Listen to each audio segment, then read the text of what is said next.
Chers amis, bonjour. J'espère que vous allez bien. Courage, hein, prenons patience, nous n'avons jamais été aussi proches de la fin. C'est une raison de se réjouir.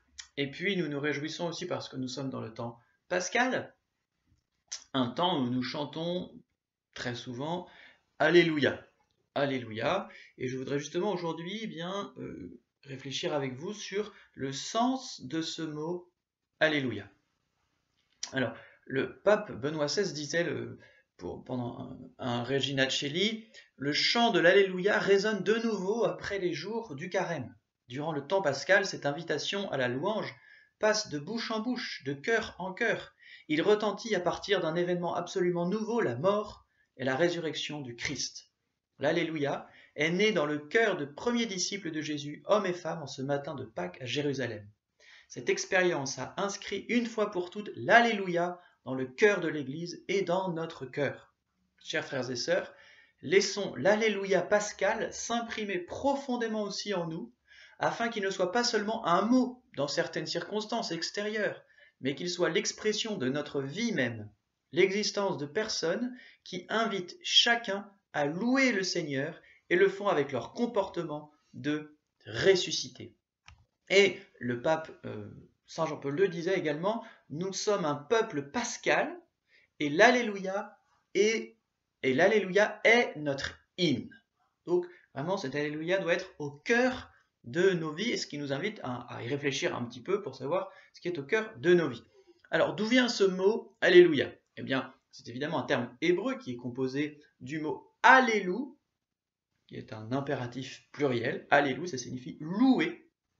Et la petite syllabe Yah, qui est un diminutif de Yahvé, du nom sacré de Yahvé, qui est le nom de Dieu.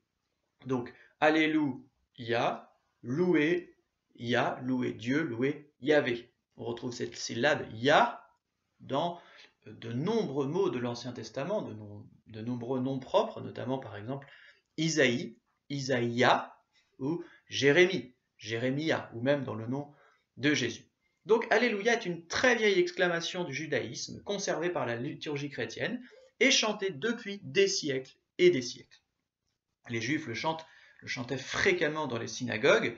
Dans la dernière partie du livre des psaumes, à peu près en gros dans les 50 derniers psaumes, beaucoup de ces psaumes contiennent cette acclamation, ou même commencent par le mot d'Alléluia. Et on s'en servait pendant la liturgie au temple ou dans le repas de Pâques.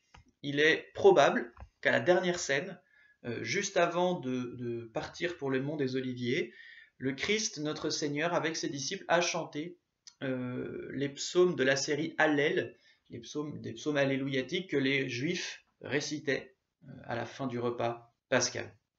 On se servait chez les Juifs de l'Alléluia, même dans la vie privée, pour marquer sa joie, un petit peu de la même manière qu'au Moyen-Âge on disait Noël, Noël, et bien chez les Juifs on disait Alléluia. On chantera Alléluia dans les rues, dit Tobie, en parlant de Jérusalem. Et cette prophétie est reprise par le livre de l'Apocalypse, qui nous parle de la fin des temps, et qui nous décrit la liturgie céleste et ce fameux chant de l'Alléluia. Voilà ce que nous dit donc Saint Jean dans le livre de l'Apocalypse. Après quoi, j'entendis comme un grand bruit de foule immense au ciel qui clamait Alléluia, salut et gloire et puissance à notre Dieu, car ses jugements sont vrais et justes. Alors les 24 vieillards et les 4 vivants se prosternèrent pour adorer Dieu qui siège sur le trône en disant « Amen, Alléluia !» Puis une voix partit du trône « Louez notre Dieu, vous tous qui le servez, et vous qui le craignez, les petits et les grands. » Alors j'entendis comme le bruit d'une foule immense, comme le mugissement des grandes eaux, comme le grondement de violents tonnerres, on clamait « Alléluia !» car il a pris possession de son règne, le Seigneur, le Dieu maître de tout. C'est donc vraiment un chant de victoire, un chant de la victoire définitive de Dieu sur le mal. Saint Augustin cite souvent le mot Alléluia comme un chant de joie et de louange. Il faut le dire sur la terre autant que nous pouvons, afin de mériter de le dire toujours. Ici, Alléluia est notre nourriture, dit-il. Alléluia est notre boisson. Alléluia est la formule de notre repos. Alléluia sera toute joie, c'est-à-dire la louange de Dieu. Et Saint Augustin recommande donc de le chanter de tout son cœur à la messe, ainsi qu'ici-bas au milieu de nos soucis, des dangers, des tentations, pour soutenir notre effort, afin de pouvoir un jour le chanter dans la patrie en toute quiétude. C'est d'ailleurs une recommandation que le peuple chrétien a très rapidement pris à son compte. Saint Jérôme, par exemple, nous apprend ainsi qu'à son époque, l'Alléluia retentit partout, dans les champs, que les rameurs le disent pour ramer en cadence, qu'il sert d'oraison jaculatoire, de signal pour appeler les moines à l'office, qu'il fait partie de la liturgie des défunts, qu'on répond Alléluia quand on frappe à la porte, comme nous répondons Entrez. Peu à peu, donc, l'Alléluia passe de la liturgie juive à la liturgie chrétienne. L'Alléluia se chantait à Lambon, surtout à Pâques, et puis peu à peu, pendant toute l'année. On prit aussi l'habitude, avant le commencement du carême, de faire ses adieux.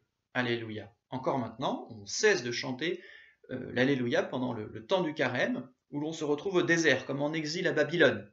L'exil babylonien représente alors le temps des épreuves, de la difficulté, de la lutte contre la tentation et le péché, le temps du carême en somme. Cet adieu, Alléluia, prenait la forme d'un enterrement, comme un adieu à un être cher que l'on quitte pour un temps. Et cet adieu pouvait s'accompagner du psaume 136, qui nous raconte la douleur du peuple juif exilé à Babylone, qui se souvient de sa patrie et qui n'a plus guère le cœur à chanter. Au saule des alentours, nous avions pendu nos harpes, dit le psalmiste. Et les oppresseurs babyloniens les narguent alors les Juifs. Alors chantez-nous un cantique de Sion. Et le psalmiste répond, comment pourrions-nous chanter le chant du Seigneur sur une terre étrangère? Ce chant du Seigneur, c'est-à-dire l'Alléluia. Donc l'absence de l'Alléluia pendant le carême nous rappelle ainsi que nous sommes un peuple en exil. Notre patrie est la Jérusalem céleste, où nous serons dans un élan de louange permanent envers le Créateur. On voit donc que l'Alléluia, qui est un chant de victoire, est le cri par excellence du temps pascal, le temps de jubilation où on célèbre la victoire de Christ ressuscité. Le jour de Pâques, il est de tradition de se saluer entre chrétiens en échangeant « Christ est ressuscité, Alléluia », il est vraiment ressuscité, Alléluia. Et le Regina Coeli, qui est l'antienne mariale propre au temps pascal, nous fait chanter l'Alléluia à chaque verset 4 fois, pour bien nous faire comprendre et nous associer à la joie de la Vierge Marie devant la résurrection de son Fils. Ce temps pascal, d'ailleurs, pourrait être pour nous l'occasion de redécouvrir ou de faire découvrir à nos enfants, à nos petits-enfants, les magnifiques Alléluia qu'a produit l'art religieux chrétien, par exemple, entre mille, le plus célèbre, le fameux Alléluia de Handel. L'Alléluia n'est évidemment pas qu'un mot. Il est aussi une louange chantée. Bien chanter pour Dieu, expliquait saint Augustin, c'est comprendre qu'on ne peut pas expliquer par des paroles ce que l'on chante dans son cœur. Et à qui cela convient-il mieux qu'au Dieu inexprimable? Il est inexprimable en effet, celui que tu ne peux traduire dans le langage.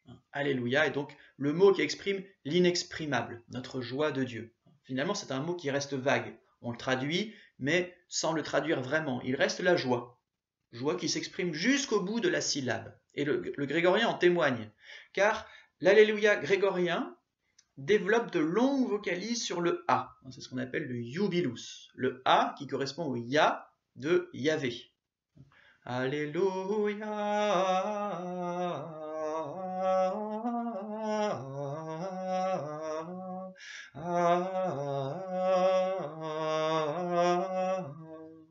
Donc, comme pour s'étendre sur le nom de Dieu, s'étendre sur ce qui fait notre joie, pour étendre la joie qu'on éprouve à chanter Dieu.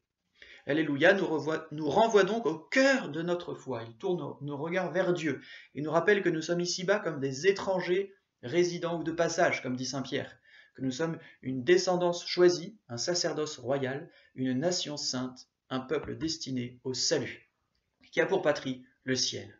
L'Alléluia nous fait soupirer après le repos éternel, où nous pourrons enfin chanter, sans arrière-pensée, l'Alléluia éternel. À nous d'exprimer le mieux que nous pouvons cette joie de Dieu, malgré les circonstances, ou peut-être grâce aux circonstances, en n'ayant non pas des têtes d'enterrement, mais des têtes de ressuscité, des têtes alléluiatiques, mettant ainsi en pratique cette recommandation du Père Sevin, un des fondateurs du scoutisme catholique français, pour la gloire, pour l'honneur de notre Dieu, soyons des Alléluia vivants. Amen, Alléluia, à bientôt.